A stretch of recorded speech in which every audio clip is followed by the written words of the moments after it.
Mayong buntag kaninyong tanan.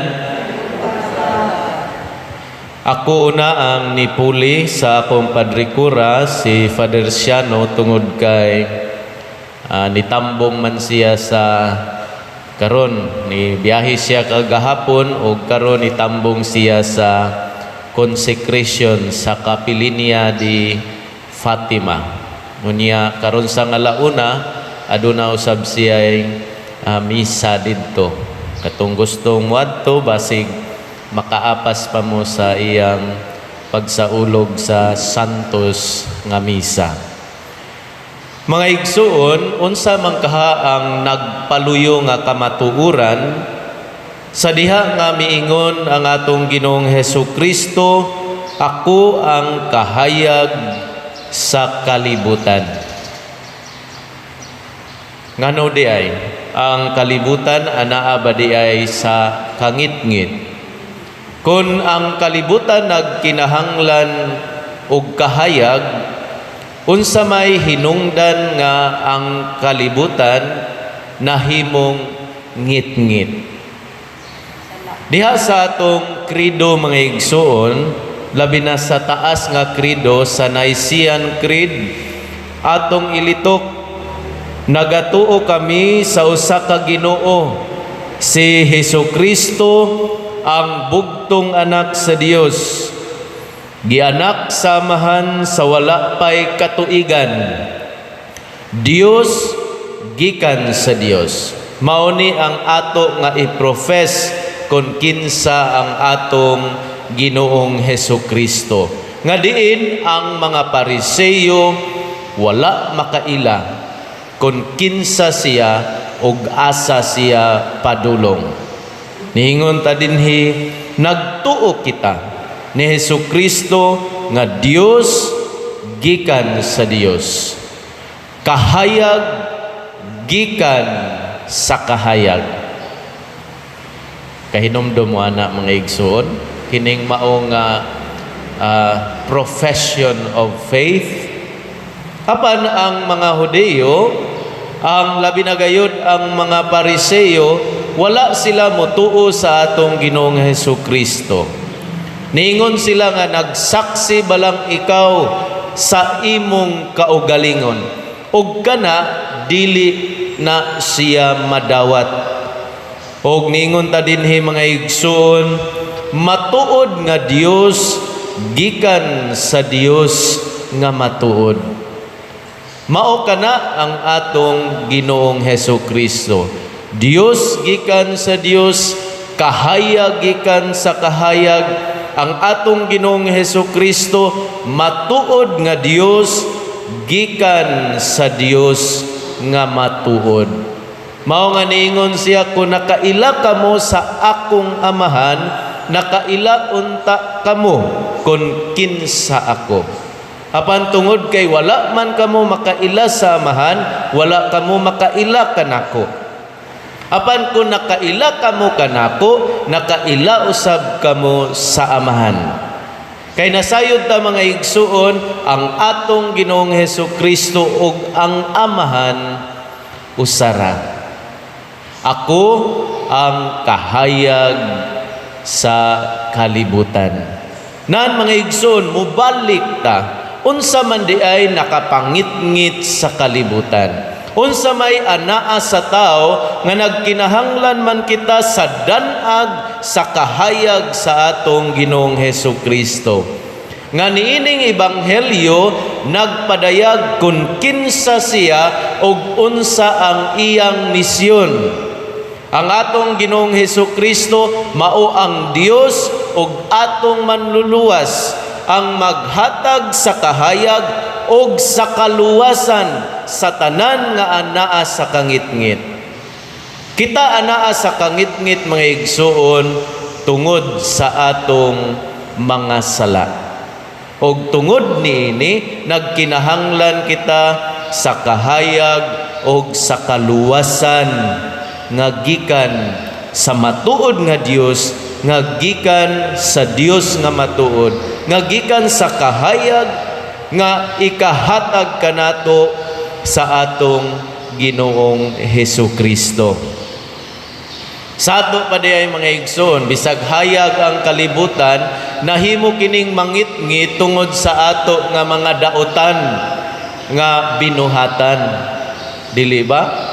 Basig ngit-ngit kaayo ang atong kasing-kasing, bisan og napuno ta sa suga. Pero kinsa mang kahayag ang makapaong niyanang kangit-ngit nga anaas sa tao. Walay lain mga igsoon, kining niingon dinhi, ako ang kahayag sa kalibutan, ang magdala kaninyo sa tinuod nga kaluwasan. Ug matag karon og unya mga igsoon, hinaot nga kining kamatuoran na himong lig-on diha sa atong kinabuhing pagtuo. Dili sama ni ining mga Pariseyo nga grabe kaayo ang ilang pagduda, ug wala gayud sila motuo sa atong Ginoong Hesukristo. Apan kita ato namaning gidawat diha sa atong kinabuhi. Siya lamang mga igsuon ang kahayag sa atong kinabuhi. Wala nay lain. Siya lamang ang makahatag sa tinuod nga kapasayloan. Siya lamang ang makadanag sa kangit-ngit sa atong kinabuhi. Si San Vicente Ferrer mga igsuon, kanunay siya nga nagwali niining maong kahayag ang atong Ginoong Hesukristo. Kanunay siya nga nagpahinumdum kanato, nagtudlo kanato, kung unsao nato pag-adto didto niya ng maong kahayag. Hinaot pa unta. Karon manindog ato himuon ang novena ni San Vicente Ferrer. Mangluhod ang tanan. Mga igsuon, atong gipasidunggan karon si San Vicente Ferrer nga gipili o giandam sa Dios aron mahimong anghel sa Apokalipsis, manalagna sa batasan sa grasya, apostol sa daghang mga gingharian o katingalahang agianan sa Dios nung gahom. Sa iyang pangama, ato karong ibungat diha sa malipayon, mapaubsanon, o puno sa pagtuo nga mga kasing-kasing, kining musunod nga mga pag-ampo sa novena. Ikalima ka adlaw, pag-ampo sa santos nga kahadlok sa Dios. Ginoo nga makagagahom sa nga tanan, Dios nga walay sinugdan o katapusan, maghuhukom sa mga buhi ug sa mga minatay. Nagtudlo ka sa manalaban ko nga si San Vicente Ferrer sa pagwali ug paghukom sa tibuok nga kalibutan. Nakatuman siya sa pagbuot mo sa tumang kamatinud-anon niya sa pagwali, ug daghan uyamot nga mga tao ang napukan ug napugdaw gayud sa yuta. Nangamuyo ako kanimo, Ginoo, nga tungod sa mga pahanungdan niining mag-uuna sa imong paghukom, mahimo unta nga mapatik gayud sa akong kalag ang santos nga kahadlok kanimo, aron dili na ako makaako sa pagpakasala kanimo, ug kung matapos na ang kinabuhi ko diha sa grasya sa pagkawalay sala, mahimo ako nga usa sa mga pinili sa langit. Amen. Usa sa mga milagros. Sa Britanya ang usa ka dalaga gihubagan sa tutunlan, ug sa pila ka adlaw dili na siya makahimo sa pagtulon sa tubig. Sa huna-huna sa ubang mga tao patay na siya, kay nakita naman diha kaniya ang timaan sa tao nga patay na. Ang mga tigulang nga mitambong kaniya, misaad nga mudangop sila kang San Vicente. Ug tungod sa ilang pagsaad, naayo ang maong masakiton. Pag-ampo sa adlaw nga tanan, kitang tanan, mahigugmaon uyamot nga amahan, San Vicente Ferrer, manlalaban ug maglilipay sa mga tao nga may debosyon kanimo, nga tungod sa kaayuhan sa katawhan, nagduaw ikaw kanila gikan sa langit.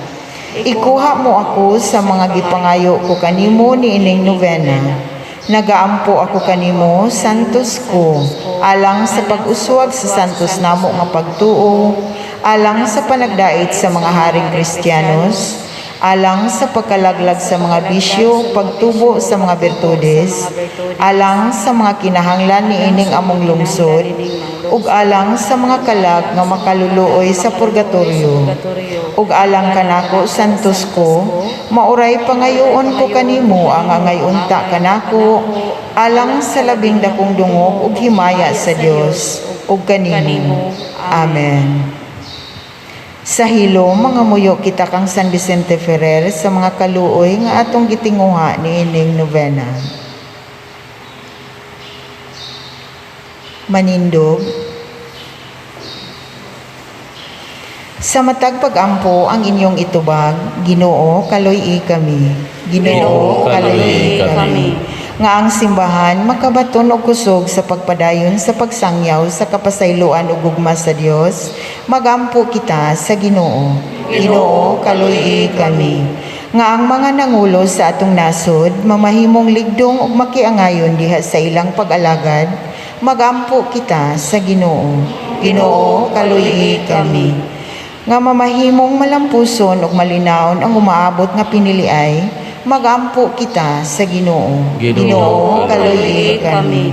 Nga alang ni atong nagantos ug sa nakalain-laing matang sa sakit, nga makabaton na sila og hingpit nga kaayuhan ug kahupayan diha ni Kristo, magampo kita sa Ginoo. Ginoo, kaloy kami. Nga mahimong magmalampuson ang Second National Mission Congress karong umaabot Abril 17 ngadto sa 24, 2022 nga mutak-op sa pagsaulog sa 500 years of Christianity, magampo kita sa Ginoo. Ginoo, kaloy kami. Nga ang sulugon sa Dios, Teofilo Kamomot Obispo, mabayaw na sa kadungganan sa altar, magampo kita sa Ginoo. Ginoo, kaloy kami. Nga ang mga proyekto dinhi sa atong simbahan, nga pinaagi sa pangama o paggiya ni San Vicente Ferrer, magmalampuson og mahuman unta sumala sa atong mga giplano ug gipangandoy, magampo kita sa Ginoo. Ginoo, kaloy kami. Nga ang tanang mga benefactors ug donors sa atong simbahan nga mihatag og financial ug lain-laing hinabang ug alang sa mga nagtrabaho dinhi sa atong mga proyekto, nga hatagan unta sila sa Ginoo ug daghan pang mga grasya sa ilang kinabuhi, malikay sila sa mga kadautan ug mulampos unta ang tanan nilang mga paningkamot, magampo kita sa Ginoo. Ginoo, kaloy kami. Nga ang atong mga igsoong nangamatay, makakaplag na sa kalipay uban ni Kristo, magampo kita sa Ginoo. Ginoo, kaloy kami. Makagagahom ug maluluyong Amahan, sa imong dakong gugma ug kaluoy sa mga makasasala, sa mga kabus ug sa mga masakiton, imong gipuno sa gahom ug makaluwas nga grasya ang imong bulahan og maunungong alagad nga si San Vicente Ferrer. Itugot nga sa iyang panig-ingnan sa pagpaambit sa iyang mga Diosnong gasa nga nakahimo og dili maisip nga mga milagro. Madawat usab namo og mapaambit sa uban ang mga grasya nga among gipangamuyo kanimo nining novena. Pinaagi ni Kristo among Ginoo. Amen.